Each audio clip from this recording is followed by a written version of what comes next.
Va a llover, ya no hay posibilidad, es certeza. El cielo está del único rosado que le gusta, en el único contexto en que el rosado podría llamar su atención. Abre una de las ventanas del living comedor, levanta la cabeza y respira hondo, succiona, traga, comprueba. Viene la lluvia, viene Mercurio retrógrado en Cáncer, viene el caos, viene su hermana mayor en el ascensor. Hermana mayor llega roja, con esa impronta tan suya, tan de quien vive siempre alerta, con las rodillas flectadas por si le toca saltar. Le da un beso rápido en la mejilla, tan rápido que hermana menor no alcanza a sentir que hay labios de por medio.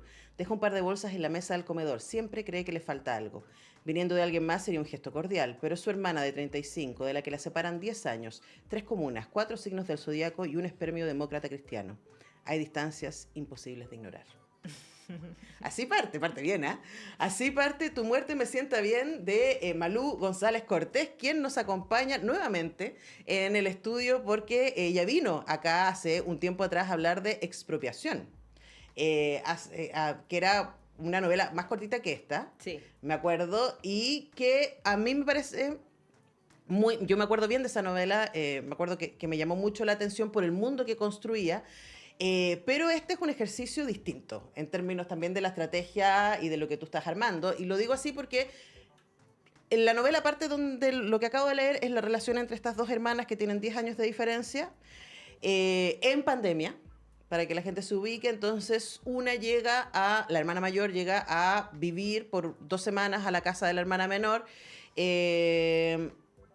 porque se supone que su pareja está con COVID. Ese es como el contexto.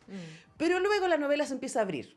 Y es una especie de Córrelo la corre. Si ustedes vieron Córrelo la corre, porque hay capítulos en que podrían pasar o no cosas excepcionales que van a mover la novela hacia otros lados. Entonces, la novela sigue por un lado y se queda ahí, y después retoma y sigue para otro lado. Exacto. Entonces, entre las dos hermanas pasan un montón de cosas que venían de antes también. Y aquí las vemos detonar un poco, ¿no? Ese sería como, si queremos hacer un poco resumen de Tu muerte me sienta bien. Hablemos de esa estrategia que me pareció muy, muy interesante y me imagino muy difícil, porque, no sé si te lo han dicho, uno empieza a leer y uno dice, se equivocaron en la editorial. Me ha pasado varias veces. Pues estoy leyendo exactamente lo mismo que hace 5 páginas. Sí. De hecho, el escritor que presentó el libro, uno de los escritores que presentó el libro en el lanzamiento, llamó a la editora antes, súper preocupado, como, oye, hay un error, y ya está impreso, y no, terrible, estaba muy preocupado. Pero no es un error. No es un error, pero lo que pasa es que, claro, parte el siguiente capítulo y los 3 primeros párrafos son casi iguales, pero les cambias un par de palabras. Unas palabrillas. Y luego se abre derechamente. Sí. Sí, esta estrategia... Mira, no lo tenía pensado al comienzo. De hecho, cambió muchísimo el libro en el tiempo, porque lo partí escribiendo el 2021 en el encierro, ese segundo encierro que tuvimos. Y al principio partía muy con hermana menor, era como la protagonista, y después entra hermana mayor, y yo dije, aquí hay algo más interesante de lo que tenía antes.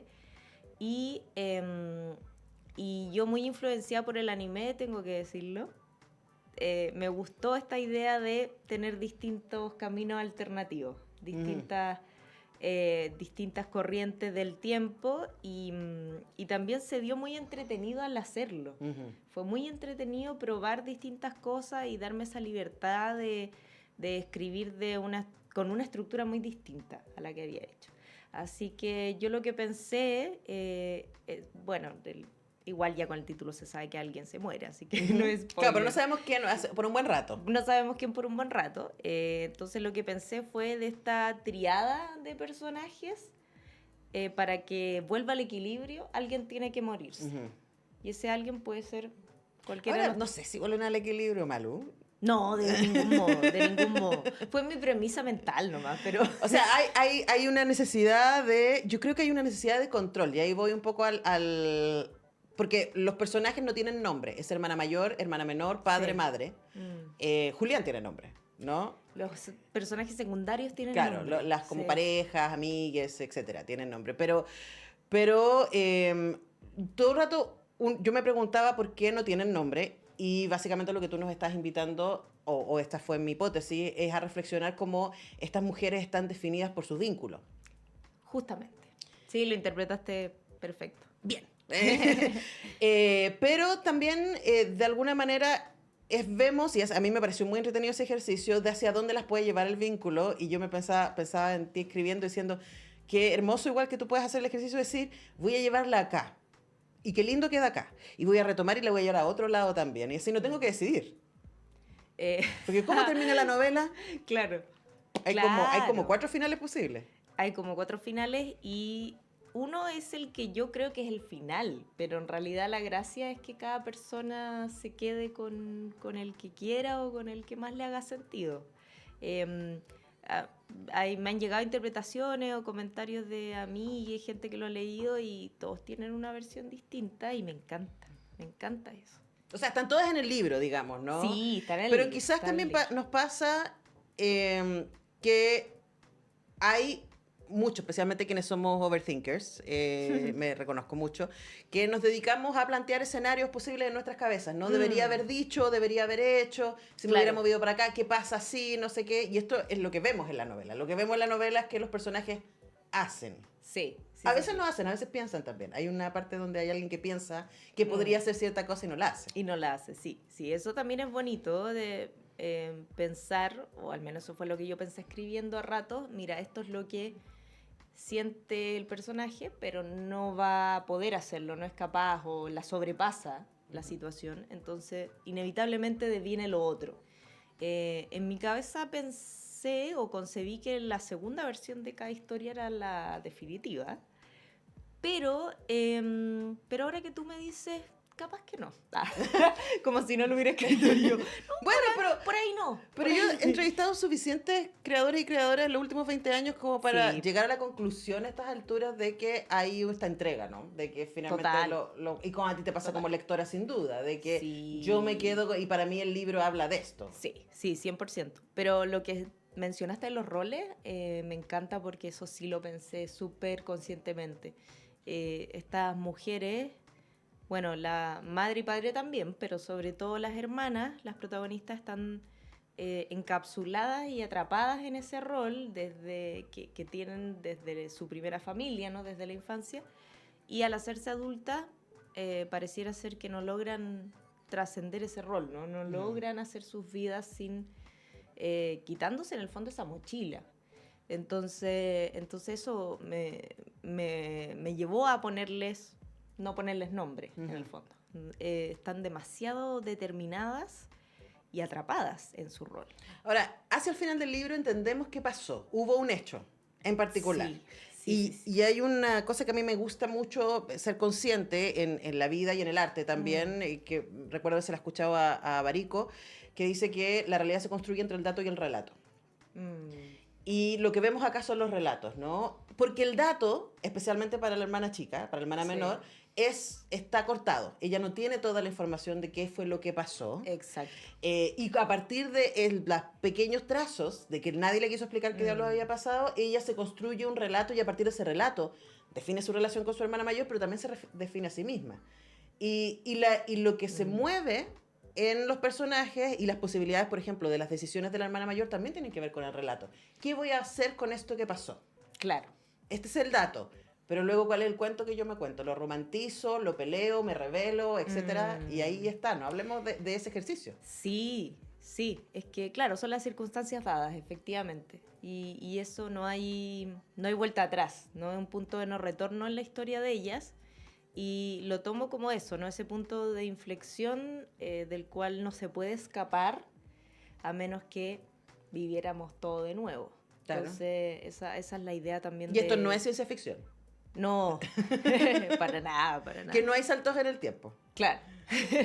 Pero sí, esa es la idea de también el peso brutal de un evento en la vida, ¿no? Como de qué manera determina los movimientos futuros de las dos de ahí en adelante. Y me gusta lo que dices de que la hermana chica, pese a que no es la directa involucrada, ¿cierto? Solamente tiene estos resabios de información. A pesar de que no le pasó a ella, igual construyó su identidad en torno a eso y en torno a la hermana grande, ¿no? Cómo me diferencio de ella, cómo soy su contraposición en el fondo. Y a partir de ese rencor también, de ese resentimiento, ir construyendo una personalidad sin saber realmente con quién tenía que ir ese rencor, ¿no? Claro, Sí, claro. sí. Ahora, ustedes están escuchando esto y si no han leído una novela, están diciendo, ¿de qué están hablando estas mujeres? Pero es que no les podemos contar, porque es y además para mí Sí. fue sorpresivo, no lo vi venir. Ay, qué bueno, me encanta eso. Ese dato dijo, esto fue lo que pasó, ya, dale, perfecto, ahora Claro. entiendo más. Hay cosas que sí sospeché, pero que tal cual no las vi venir. Y otra cosa que me parece que es importante también es el contexto de la pandemia. O sea, este es un libro pandémico y yo pensaba, si este libro se lee en 100 años más y no hay otra pandemia parecida, pues sería raro, pero va a decir, ¿cómo la gente estaba encerrada? Tenía que sacar permiso para salir, o sea, hace 5 años atrás eso hubiera sido lo que hubiéramos dicho, ¿no? Claro. ¿Cómo va a pasar eso? Sí, que la gente anda con sí. mascarilla y tiene que pedir permiso para ir a comprar a la esquina, ¿no? Hablemos también de cómo eso, de alguna manera, espejea los estados emocionales de los personajes.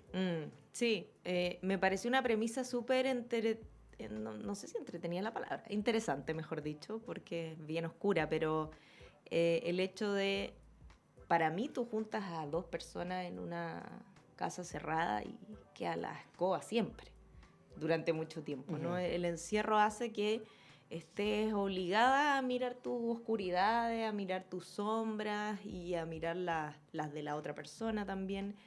Y en ese encierro aparecen demasiadas cosas. Yo lo que pensé un poco fue en estas vacaciones de familia, cuando uno se iba a algún lugar y pasaba, no sé, 10 días, una semana, y entre el lunes y el domingo, pero pasó la vida y salieron cosas del pasado y unas tallitas medias pasivo-agresivas, quedó la escoba, ¿me entiendes?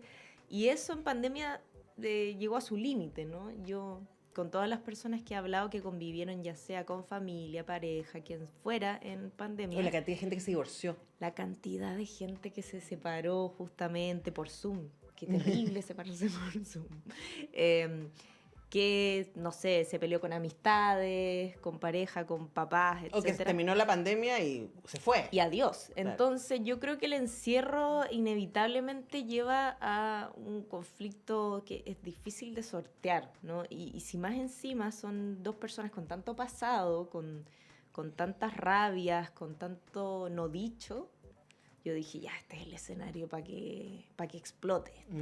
Porque si no, estas 2 hermanas lo más probable es que sin pandemia nunca hubiera pasado esto y cada uno hubiera vivido su vida. O sea, sabemos que se viven evitando. Se viven evitando, claro. Entonces esto las obliga a mirarse de nuevo y a enfrentar todo lo que tenían guardado. Entonces me pareció que era buena premisa para empezar.